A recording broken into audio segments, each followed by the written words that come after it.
கர்த்தருடைய பரிசுத்த நாமத்திற்கு மகிமை உண்டாகட்டும். இந்த மாதத்திற்கான வாக்குத்தத்த வசனமாக நீதிமொழிகள் 10ஆம் அதிகாரம் 24ஆம் வசனத்தை நாம் வாசிப்போம். நீதிமொழிகள் 10ஆம் அதிகாரம் 24ஆம் வசனம்.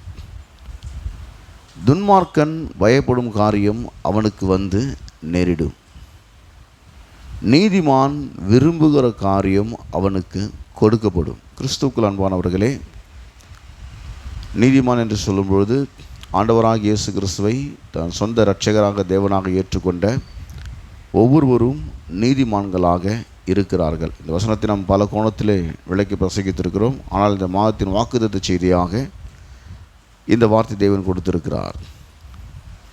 துன்மார்க்கனுக்கு எதை குறித்து அவன் பயப்படுறானோ அது அவனுக்கு வந்துடும். சில நேரத்தில் நீதிமான் கூட இதை மாற்றி புரிஞ்சுக்கிறது உண்டு. ஏன்னா யோபு ஒரு முறை சொல்லியிருக்கிறார், நான் பயந்த காரியம் எனக்கு நேரிட்டது, நான் அஞ்சினது எனக்கு வந்ததுன்னு சொல்லி. அதாவது யோபு உத்தமன், சன்மார்க்கன், தேவனுக்கு பயந்து பொல்லாப்புக்கு விலகிறவன், ஒரு நல்ல மனிதன் அவன். ஆனால் அவன் நீதிமான் என்று வேதவசனம் சொல்லவில்லை. நீதிமான் என்று சொன்னாலே ஆண்டவராகிய இயேசு கிறிஸ்துவை தன் சொந்த இரட்சகராக தேவனாக ஏற்றுக்கொண்டு மறுபடியும் பிறந்த ஒவ்வொருவரும் நீதிமான்களாக இருக்கிறார்கள். ஆக துன்மார்க்கன் பயப்படும் காரியம் அவனுக்கு வந்து நேரிடும் என்று சொல்லும்பொழுது, பயப்படுறது யாருக்கு வரும்னாக்கா துன்மார்க்கனுக்கு தான் வரும், நீதிமானுக்கு வரவே வராது. ஒருவேளை ஏதாவது அசம்பாவிதம் எங்கள் வாழ்க்கையில் நடந்து விடுமோ என்று நீங்கள் பயந்திருப்பீர்களானால், ஏதாவது தோல்வி வாழ்க்கையிலே வந்துவிடுமோ என்று நீங்கள் ஒருவேளை பயந்திருப்பீர்களானால், ஏதாவது இழப்புகள் ஏமாற்றங்கள் வந்துவிடுமோ என்று சொல்லி நீங்கள் பயந்திருப்பீர்களானால், அந்த பயம் ஒருவேளை உங்கள் வாழ்க்கையிலே நடந்துவிடுமோ என்கிற பயம் இருக்குமானால் அதை பற்றி நீங்கள் கவலைப்பட வேண்டாம். அது துன்மார்க்கனுக்கு தான் பயப்படும் பயம் அவனுக்கு வந்து நேரிடும். துன்மார்க்கன் எதை குறித்து பயப்படுறானோ அந்த பயப்படுற காரியம் துன்மார்க்கனுக்கு தான் வந்து நேரிடும். நீதிமான் விரும்புகிற காரியம் அவனுக்கு கொடுக்கப்படும். இப்போ நீதிமான்னா நம்ம ரட்சிக்கப்பட்ட தேவனுடைய பிள்ளைகள் எல்லோருமே நீதிமான்களாக இருக்கிறார்கள். அவங்களுக்கு எதை குறித்து பயப்படுறாங்களோ அந்த பயம் அவங்க வாழ்க்கையில் பழிச்சிடாது. அவங்க என்ன விரும்புகிறாங்களோ அந்த காரியத்தை தேவன் அவனுக்கு கொடுக்கிறவராக இருக்கிறார். நீதிமான் விரும்புகிற காரியம் அவனுக்கு கொடுக்கப்படும். நிறைய பேருக்கு ஒரு பெரிய சந்தேகங்கள் இருக்கும். என்னென்னா, நான் நிறைய காரியம் விரும்பி தேவனிடத்தில் கேட்டிருக்கேன், எனக்கு அது கிடைக்கவே இல்லை. இது வரைக்கும் என் வாழ்க்கையில் நிறைய காரியத்தை குறித்து பயந்துருக்கிறேன், பயந்து தான் என் வாழ்க்கையில் நடந்திருக்குது. நான் எவ்வளோ தேவைகளுக்காக, எவ்வளோ ஆசீர்வாதங்களுக்காக, எவ்வளோ நன்மைகளுக்காக நான் விரும்பி நான் தேவனிடத்திலே கேட்டிருக்கிறேன், எனக்கு அது இன்னும் கிடைக்கவில்லை, கொடுக்கப்படவில்லை. ஆனால் நீதிமான் விரும்புகிற காரியம் அவனுக்கு கொடுக்கப்படும் என்று தேவனுடைய வார்த்தை சொல்லுகிறதே என்று சொல்லி ஒரு உள்ளத்திலே சந்தேகமும் ஒரு கேள்வியும் உள்ளத்திலே எழுப்பலாம். சில காரணம் நம்ம புரிஞ்சுக்கணும். என்னன்னாக்கா, தேவனுடைய விருப்பத்துக்கு ஏற்ற நம்முடைய விருப்பம், தேவன் ஒன்று விரும்புகிறாரு, நாமளும் அதை விரும்புகிறோம், ரெண்டும் அப்படியே ஈக்குவலாக டேலி ஆகுது. அப்போ அது கிடைக்குமா கிடைக்காதா? இப்போ தேவனுடைய விருப்பத்துக்கு ஏற்ற நம்முடைய விருப்பம், தேவனுடைய விருப்பமும் அப்படி தான் இருக்குது, நான் விரும்புகிறதும் அதே போல் தான் இருக்குது. ரெண்டுத்துக்கும் முரண்பாடே கிடையாது. அப்போ அது கையில் கிடைக்குமா கிடைக்காதா? சொல்லுங்கள், கிடைக்குமா கிடைக்காதா? அது வெற்றியா தோல்வியா அப்படின்னு நிறைய பேருக்கு அது நடந்துருக்கணும். ஏன்னா நீங்கள் சுகமாக இருப்பதை தேவன் விரும்புகிறார். நீங்கள் சுகமாக இருப்பதை தேவன், நீங்கள் ஐஸ்வர்யமாக இருப்பதை தேவன், நீங்கள் சமாதானமாக இருப்பது தேவன். ஆனால் தேவனுடைய விருப்பத்துக்கும் நம்முடைய விருப்பத்துக்கும் ஒத்துப்போனாலும் கூட சில நேரத்தில் அது தோல்வியிலே முடிகிறது. ஏன்னா சில விஷயத்தை புரிஞ்சிங்கன்னா தான் அந்த வசனத்தை எப்படி விசுவாசிக்கிறது நமக்கு ரொம்ப ஈஸியாகிடும். வெறும் வசனத்தை படித்தா அது நடந்துடாது. பாலும் தேனும் ஒரு காலண்டை கொடுத்தேன்னு தெரிஞ்சாலும் போய் சுதந்திரிச்சிட முடியாது. தினந்தோறும் நடத்துதல் வேணும். ஆவியானுடைய நடத்துதல் நமக்கு அங்கே வேணும். எதிர்மாறான சூழ்நிலைகள் மத்தியிலே விசுவாசத்திலே நாம் அங்கே நிற்க வேண்டும். அப்போதுதான் அந்த வாக்கு தத்தத்தை நாம் சுதந்திரிக்க முடியும். அதே போல் நீதிமான் விரும்புகிற காரியம் அவனுக்கு கொடுக்கப்படும் அப்படின்னு சொல்லும்போது, தேவனும் நான் சுகமாக இருக்கிறத விரும்புகிறார், நானும் நான் சுகமாக இருக்கிறத விரும்புகிறேன். தேவனும் நான் ஐஸ்வர்யனாக இருக்கிறத விரும்புகிறார், நானும் நான் ஐஸ்வர்யனாக இருக்கிறத என் தம்முடைய ஊழியக்காரனுடைய சுகத்தை விரும்புகிற தேவன் போட்டிருக்கு பைபிள். அப்போ நான் ஐஸ்வர்யனாக இருக்கிறது யார் விரும்புகிறது? அது முதல்ல தேவனுடைய விருப்பம் இல்லையா? தேவன் அதை விரும்புகிறாரு. நான் எல்லாவற்றிலும் வாழ்ந்து சுகமாக இருக்கும் தேவன் விரும்புகிறாரு. சில நேரத்தில் அநேக மக்களுக்கு வாழ்க்கையில் பவுல் கூட சொல்கிறாரு, உபத்திரமோ வியாகுலமோ துன்பமோ பசியோ நாசமோசமோ நிர்வாணமோ இவை எல்லாவற்றிலும் நாம் நம்மில் அன்பு கூறுவர்களாலே முற்றும் ஜெயங்குழுவர்களாய் இருக்கிறோமே. சில நேரத்தில் அப்படியே விருப்பத்துக்கு மாற நடக்குது. எது தேவனுடைய விருப்பமோ என்னுடைய விருப்பமோ ஒரே போல் இருந்தாலும் கூட அப்படி நடந்து விடாமல் அப்படியே ஆப்போசிட்டாக நடக்குது. தோல்வி வந்தது வாழ்க்கையில். இதோட காரணம் என்னென்னு புரிஞ்சுக்கணும். அதாவது தேவனுடைய விருப்பத்துக்கு ஏற்றவாறு நம்மளுடைய விருப்பம் இருந்தாலும் நாம் அதை விரும்பினாலும் தேவன் அதை விரும்புகிறார், ஆகவே நான் அதை விரும்புகிறேன். ரெண்டு பேருமே டேலி ஆகி போச்சு, மேட்ச் ஆகி போச்சு, இப்போ கிடச்சிடணும் அப்படின்னா கூட தோல்வியை தான் வந்துடுது. ரெண்டாவது பார்த்தீங்கன்னாக்கா தேவனுடைய விருப்பத்துக்கு அப்படியே எதிர்மாறாக நம்முடைய சுய விருப்பம் இருக்கும்போது தேவன் ஒன்று விரும்புகிறாரு, நான் அப்படியே ஆப்போசிட்டாக இன்னொன்று விரும்புகிறேன். தேவனுக்கு சித்தமில்லாத ஒன்று நான் விரும்பிட்டு இருக்கிறேன். அது வெற்றியா தோல்வியா? வெற்றியா தோல்வியா?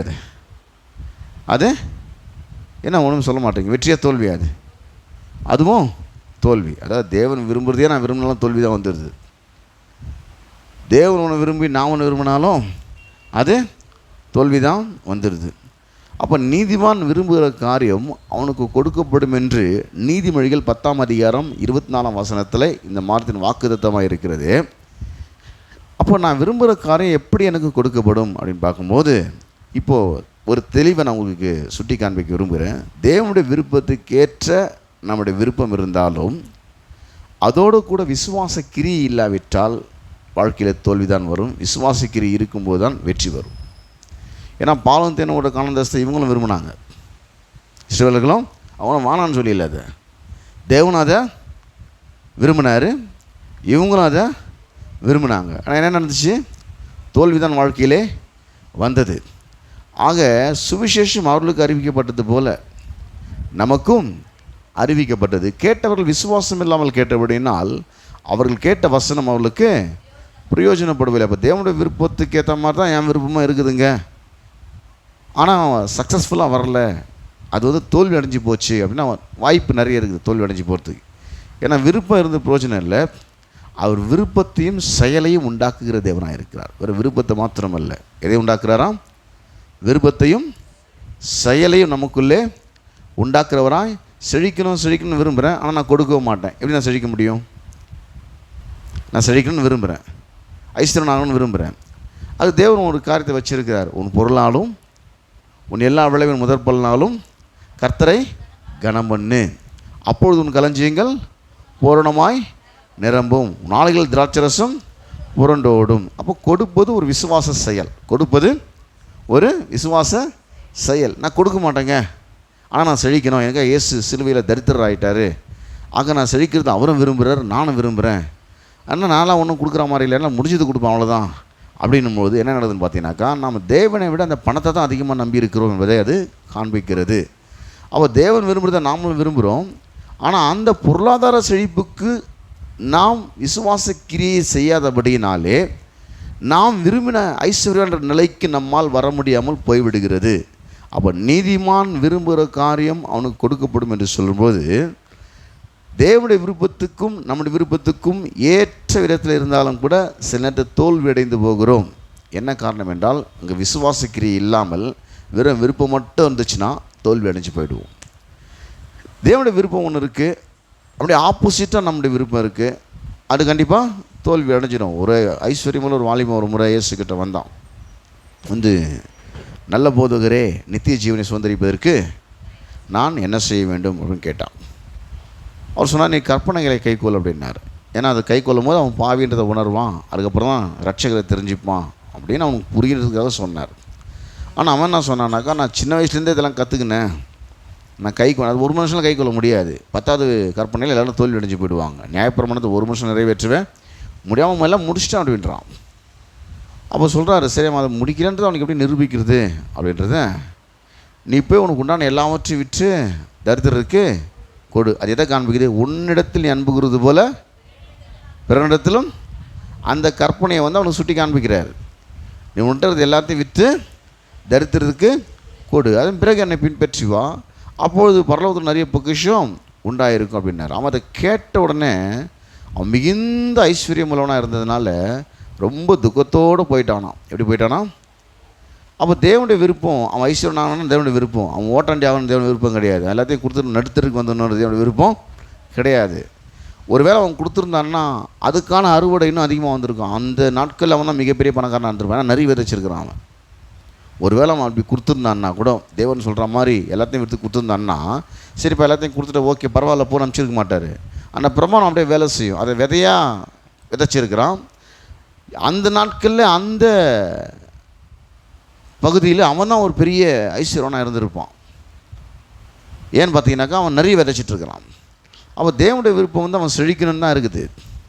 ஆனால் அவனுடைய விருப்பம் எப்படி இருக்குன்னு பார்த்தீங்கன்னாக்கா கொடுக்க முடியாது, எல்லாத்தையும் விற்று கொடுக்க முடியாது. துக்கத்தோடு அவன் போயிட்டான் பாருங்கள். அப்போ தேவனுடைய விருப்பத்துக்கும் அவனுடைய விருப்பத்துக்கும் முரண்பாடு வரும்போது அது நடக்காமலே போய்விடுகிறது. இப்போ தேவனுடைய விருப்பத்தை சில காலத்தை நான் சொல்லி வசனத்தை சொல்லி அப்புறம் இப்படி நம்முடைய வாழ்க்கையில் நீதிமான் விரும்புகிற காரியம் அவனுக்கு கொடுக்கப்படும் என்பதை நான் விளக்கமாக சொல்ல விரும்புகிறேன். ஃபஸ்ட்டு தேவனுடைய விருப்பத்துக்கான சில வசனங்கள் வாசிக்கிறேன்.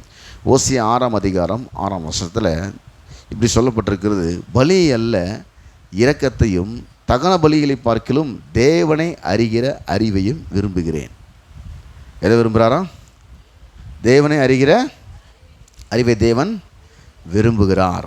இப்போது சங்கீதம் 51:6 இன்னொரு வசனம் இருக்குது, இதோ உள்ளத்தில் உண்மையாக இருக்க விரும்புகிறீர், அந்த காரணத்தில் ஞானத்தை எனக்கு தெரியப்படுத்துவீர். மனசாட்சியில் நம்ம கரெக்டாக இருக்கிறத தேவன் விரும்புகிறார். சங்கீதம் 37:28 கர்த்தர் நியாயத்தை விரும்புகிறவர், அவர் தமது பரிசுத்தவான்களை கைவிடுவதில்லை, அவர்கள் என்றைக்கும் காக்கப்படுவார்கள், துன்மார்க்குடைய சந்ததியோ அறுப்புண்டு போகும். இங்கே பார்த்தீங்கன்னா கர்த்தர் எதை விரும்புகிறாரா? நியாயத்தை விரும்புகிறாரு. அப்போ ஒவ்வொரு வசனத்தையும் ஒன்று பார்க்குறோம். ஓசியா 6:6 தேவன் அறிகிற அறிவை, நாம் தேவன் அறிகிற அறிவை அடையும்படி தேவன் விரும்புகிறார். அப்போ சங்கீதம் 51:6 நம் மனசாட்சியிலே நல்மனசாட்சியோடு வாழ்வதை தேவன் இதோ உள்ளத்தில் உண்மையாக இருக்க விரும்புகிறீர். சங்கீதம் 37:28 கர்த்தர் நியாயத்தை விரும்புகிறவர், நம்முடைய வாழ்க்கையில் அநியாயம் நடக்கிறத கர்த்தர் விரும்புவதில்லை, அவர் தமது பரிசுத்தவான்களை கைவிடுவதில்லை, அவள் என்றைக்கும் காக்கப்படுவார்கள், துன்மார்க்குடைய சந்ததி அறுப்புண்டு போகும். நிறைய பரிசுத்தவான்கள் வாழ்க்கையில் அநியாயங்கள் நடக்குது. நீதிமான வாழ்க்கையில் அநியாயங்கள் தலை தூக்குது, அவங்கள அப்படியே காலி பண்ணுது. அநியாயம் தலை தூக்கி அவங்க வாழ்க்கையை நாசமாக்குது. எவ்வளோ நீதிமான்கள் வாழ்க்கையில் எப்படிலாம் நடந்துருக்குது பாருங்கள். ஆனால் கர்த்தர் நியாயத்தை விரும்புகிறாராம். நம்முடைய வாழ்க்கையில் அநியாயம் நடக்கக்கூடாது, நம்முடைய வாழ்க்கையிலே நியாயமாய் நாம் இருக்க வேண்டும் என்பதை தேவன் அங்கே விரும்புகிறார். சங்கீதம் 35:27 வாசினாக்கா, என் நீதி விளங்க விரும்புகிறவர்கள் கம்பீரித்து மகிழ்ந்து தமது ஊழியக்கார சுகத்தை விரும்புகிற கர்த்தருக்கு மகிமை உண்டாவதாக என்று எப்போதும் சொல்ல கடவர்கள். சங்கீதம் 35:27 பார்த்தீங்கன்னாக்கா தமது ஊழியக்காரனுடைய சுகத்தை விரும்புகிற கர்த்தர் அப்படின்னு போடுது. தமது ஊழியக்காரனுடைய சுகத்தை விரும்புகிற கர்த்தர்.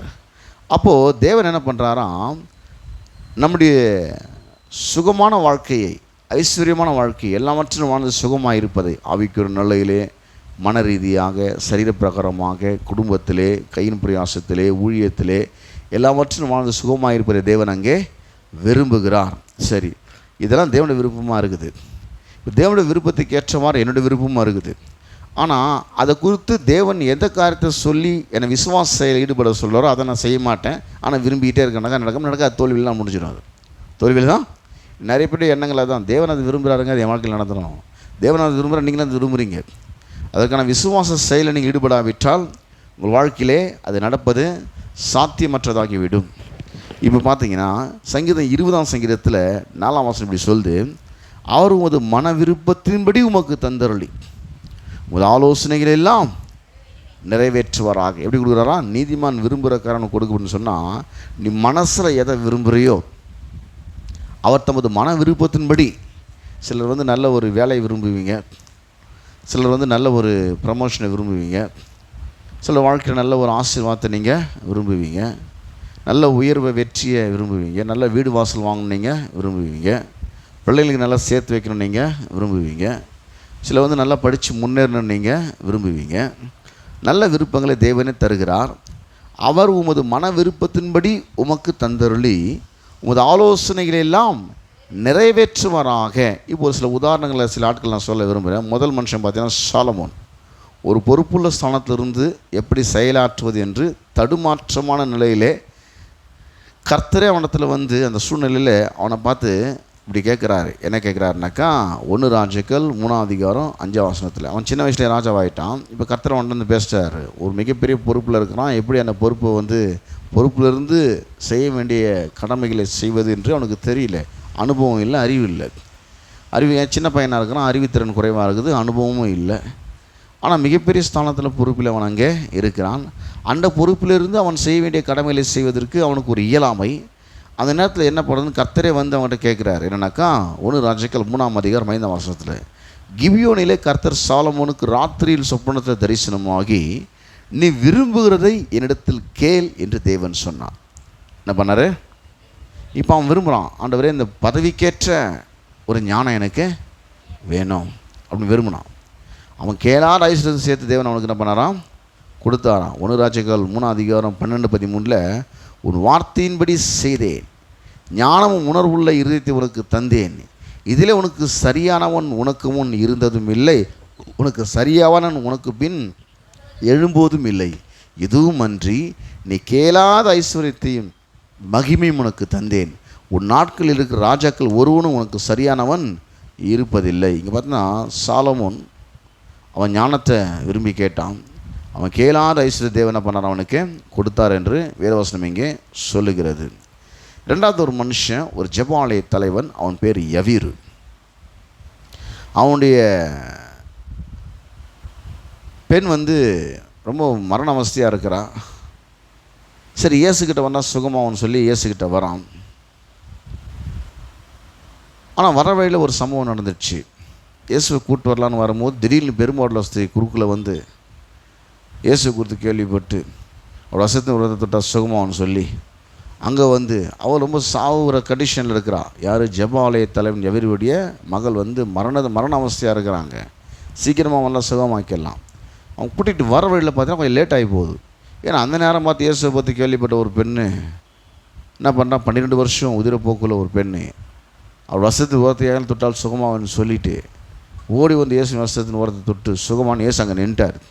என்னை தொட்டது யாருன்னு கேட்டார். அப்போ எல்லோரும் சொல்கிறாங்க, இவ்வளோ பேர் ஒன்று எல்லாம் நெருக்கிட்டு இருக்கும்போது இப்போ போய் தொட்டது எல்லாருமே தான் தொட்டிருப்பாங்க அப்படின்னு சொல்லும்போது, அப்போது எதிலிருந்து வல்லமை புறப்பட்டது அவர் உணர்ந்தாராம் அவர். அப்போ அந்த பெண் நடுங்கி வந்து சொன்னாங்க, ஆண்டவரே நான் தான் தொட்டேன். அப்போது நீ சமாதானத்தோடு போய் உன் வேதனை நீங்கி, இங்கே கொஞ்சம் டைம் ஆகி போச்சு. டைம் ஆனதுக்கப்புறம் தகவல் வருது, போதகரை டிஸ்டர்ப் பண்ணாதீங்க, உன் பொண்ணு செத்து போயிட்டான். போதகரை டிஸ்டர்ப் பண்ணாதீங்க, உன் பொண்ணு செத்து போயிட்டான். அதாவது இனி அது கிடைக்க வாய்ப்பே இல்லை என்ற நிலை ஏற்பட்டாலும், ஆனால் செத்து போயிட்டா, இதுக்கப்புறம் எங்கே பிழைக்க போகிறான், இதுக்கு தான் கூப்பிட்டு வந்தோம், கட்சியில் ஆள் பிழைக்கிற மாதிரி இல்லையே, மகள் செத்து போயிட்டாலே அப்படின்ற ஒரு நிலை வந்தால் கூட தேவன் நம்முடைய விசுவாசத்தை பலப்படுத்தி நம்முடைய விருப்பத்தின்படி நமக்கு தந்தருளி நம்முடைய ஆலோசனை நிறைவேற்ற கர்த்தர் வல்லவராக. அவங்க சொல்லியிருப்பாங்க, ஆலோசனை சொல்லியிருப்பாங்க, இப்போ இயேசுவை கூட்டுவான், அவர் சுகமாக்கிடுவார். அவனும் அந்த விரும்புகிறான், இயேசு வந்து என் மகளை சுகமாக்குவார். இயேசுக்கும் அந்த விருப்பம். அவர் நன்மை செய்கிறவராய் பிசாசு வல்லமையாக்கப்பட்ட யாவரை குணமாக்குறவராய் சுற்றி திரிந்த அந்த சம்பவத்தை வாசிப்போம். மார்க் 5:22-24. மார்க் 5:22-24 வாசிக்கிறேன். அப்பொழுது ஜெபாலய தலைவரில் ஒருவனாகி யவீரு என்பவன் வந்து அவரை கண்டவுடனே அவர் பாதத்தில் விழுந்து, என் குமாரத்தி மரண அவஸ்தைப்படுகிறாள், அவள் ஆரோக்கியம் அடையும்படிக்கு நீர் வந்து அவள் மேல் உம்முடைய கைகளை வையும், அப்பொழுது பிழைப்பாள் என்று அவரை மிகவும் வேண்டிக் கொண்டான். அவர் அவனோடு கூட போனார். திரளான ஜனங்கள் அவருக்கு பின் சென்று அவரை நெருக்கினார்கள். அவர் இப்படி பேசி கொண்டிருக்கையில் ஜெபாலயத்தினுடைய வீட்டு, இப்போ பார்த்தீங்கன்னா 35 வாசிக்கிறேன். இது நடுவில் நடந்த சம்பவத்தெல்லாம் விட்டேன், ஏன்னா ஃபுல்லாக டைம் ஆகிடும். பட் டேட்டா 35 வருகிறேன், 35 வாசிக்கிறேன். இப்போ 35 ஏன்னா நடுவில் பெரும்பாலும் சம்பவம் வரும், கொஞ்சம் லேட் ஆகி போச்சு. இப்படி பேசிகிட்டு இருக்க தொடர்ந்து யாருன்னா கேட்டுட்ருக்கிறாரு. அவர் இப்படி பேசி கொண்டிருக்கையில் ஜெபாலயத்தினுடைய வீட்டிலிருந்து சிலர் வந்து, உங்களுடைய குமாரத்தி மரித்து போனால் இது ஏன் போதகரை வருத்தப்படுத்துகிறீர் என்று என்றார்கள். அவர்கள் சொன்ன வார்த்தை இயேசு கேட்டவுடனே ஜெபாலயத்தை நோக்கி, பயப்படாதே, விசுவாசம் உள்ளவனாய் இரு என்று சொல்லி பேதுருவையும் யாக்கோபின் சகோதரன் யோவானையும் தவிர வேறொருவரையும் தம்மோடு கூட வருகிறதற்கு இடம் கொடாமல் ஜெபாலயத்தினுடைய வீட்டிலே வந்து சந்தடிகளையும் மிகவும் அழுந்து புலம்புகிறவர்களையும் கண்டு உள்ளே பிரவேசித்து, நீங்கள் சந்தடி பண்ணி அழுகிறது என்ன? பிள்ளை மரிக்கவில்லை, நித்திரையாயிருக்கிறாள் என்றார். அதற்காக அவரை பார்த்து நகைத்தார்கள். எல்லோரையும் அவர் வெளியே போக பண்ணி பிள்ளையின் தகப்பனையும் தாயையும் தம்மோடு வந்தவர்களையும் அழைத்து கொண்டு பிள்ளை இருந்த இடத்தில் பிரவேசித்து பிள்ளையின் கையை பிடித்து தலித்தாகூமி என்றார். அதற்கு, சிறுபெண்ணே எழுந்திரு என்று உனக்கு சொல்லுகிறேன் என்று அர்த்தமாம். உடனே சிறுபெண் எழுந்து நடந்தால், அவள் 12 வயதுள்ளதாக இருந்தால். அவர்கள் மிகுந்த ஆச்சரியப்பட்டு பிரமித்தார்கள். அதை ஒருவருக்கும் அறிவியாதபடிக்கு அவளுக்கு உறுதியாக கட்டளையிட்டு அவளுக்கு ஆகாரம் கொடுக்கும்படி சொன்னார். பார்த்தீங்கன்னாக்கா, எவரின்ற ஒரு மனுஷன் நடுவில் விசுவாசத்தில் ஒரு தடுமாற்றமான நிலை ஒன்று வருது. ஏன்னா எது நடக்கணும்னு பொறுமை கஷ்டத்து ஃபெயிலியர் ஆகிடுச்சு. அவனும் சொன்னார், கொஞ்சம் விசுவாசம் ஸ்ட்ராங்காக விசுவாசம் என்ன பண்ணு, கொஞ்சம் பயப்படாதே, விசுவாசம் உள்ளவனாய் இரு அப்படின்னு சொன்ன உடனே அவன் வீட்டுக்கு போகிறாரு. எல்லாம் அழுது புலம்பிகிட்ருக்கிறாங்க. பிள்ளை வந்து மரிக்கலை, நித்திரையாக இருக்கிறாள் என்று சொன்னால் எல்லாம் சிரிக்கிறாங்க. இயேசுவை பார்த்து எல்லோரும் வெளியே அனுப்பிச்சிட்டு பேதுருவையும் யாக்கோபை கூட்டிக்கிட்டு பிள்ளையுடைய தாயை தகப்பனையும் கூட்டிக்கிட்டு பிள்ளையுடைய கையை பிடிச்சி தலித்தாகூமி, சிறுபெண்ணை எழுந்துருன்னு சொன்ன உடனே அவர் உயிரோடு கூட எழுந்து வந்தார். இப்போ பெரும்பாலுள்ள ஸ்திரீ விஷயத்துக்கு வருவோம். இது மார்க் 5 அதிகாரம் 25 முதல் 34 வரை. இதுக்கு முன்னாடி நடந்த சம்பவம். பெரும்பாலுள்ள ஸ்திரீ அவள் பார்த்தீங்கன்னா தன்னோட முயற்சிகள் எல்லாம் கைவிடப்பட்ட நிலை, தனக்கு மிகுந்த ஆஸ்திகள்லாம் செலவழிச்சிட்டு கொஞ்சம் கூட குணமாகலை. எவ்வளோ பணத்தை செலவழித்து ட்ரீட்மெண்ட் எடுத்தும் சுகமாகலைன்ற ஸ்டேஜுக்கு வந்துட்டான். அப்படிப்பட்ட நிலையில் இயேசு குறித்து காதில் கேள்விப்பட்டான், அதை வாயில் சொன்னான், அதை செயலில் காண்பிச்சான். அவன் விருப்பம் இருந்தால் போதாது, வசனத்தை கேட்டு அதை அறிக்கையிட்டு அதன்படி நம்ம செய்யும்போது தான் அந்த விருப்பம் நம்முடைய வாழ்க்கையிலே நிறைவேறுகிறது. நீதிமான் விரும்புகிற காரியம் அவனுக்கு கொடுக்கப்படும். இதை வாசித்துருவோம். மார்க் 5 அதிகாரம் 25 முதல் 34 வரை. கொஞ்சம் பெரிய பேசச்சு, இதுதான் இங்கே வருது. அப்பொழுது 12 வருஷமாய் பெரும்பாலுள்ள ஸ்திரீ அநேக வைத்தியர்களால் மிகவும் வருத்தப்பட்டு தனக்கு உண்டான எல்லாம் செலவழிந்தும் சற்றாகிலும் குணமடையாமல் அதிக வருத்தப்படுகிற பொழுது இயேசுவை குறித்து கேள்விப்பட்டு, நானோட வஸ்திரங்களை ஆகிலும் தொட்டால் சுஸ்தமாவேன் என்று சொல்லி ஜனக்கூட்டத்துக்குள்ளே அவருக்கு பின்னாக அவருடைய வஸ்திரத்தை தொட்டாள். வஸ்திரத்தை தொட்டாள். உடனே அவளுடைய உதிரத்தின் ஊரல் நின்று போயிற்று. அந்த வேதனை நீங்கி ஆரோக்கியம் அடைந்ததை அவள் தன் சரீரத்திலே உணர்ந்தாள். உடனே இயேசு தம்மிலிருந்து வல்லமை புறப்பட்டதை தமக்குள் அறிந்து ஜனக்கூட்டத்துக்குள்ளே திரும்பி, என் வஸ்திரத்தை தொட்டது யார் என்று கேட்டார். அவருடைய சீஷர்கள் அவரை நோக்கி, திரளான ஜனங்கள் உம்மை நெருக்கி கொண்டிருக்கையில் நீர் கண்டும் என்னை தொட்டது யார் என்று கேட்கிறீரே என்றார்கள். இதை செய்தவனை காணும்படியாக அவர் சுற்றிலும் பார்த்தார்.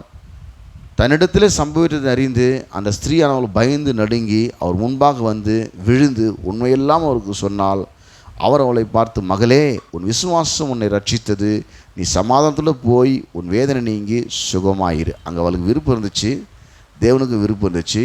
விசுவாச செயல் அங்கே அவள் காண்பித்தால். அவர் சொன்னார், உன் விசுவாசம் உன்னை ரட்சித்தது, உன் விசுவாசம் உன்னை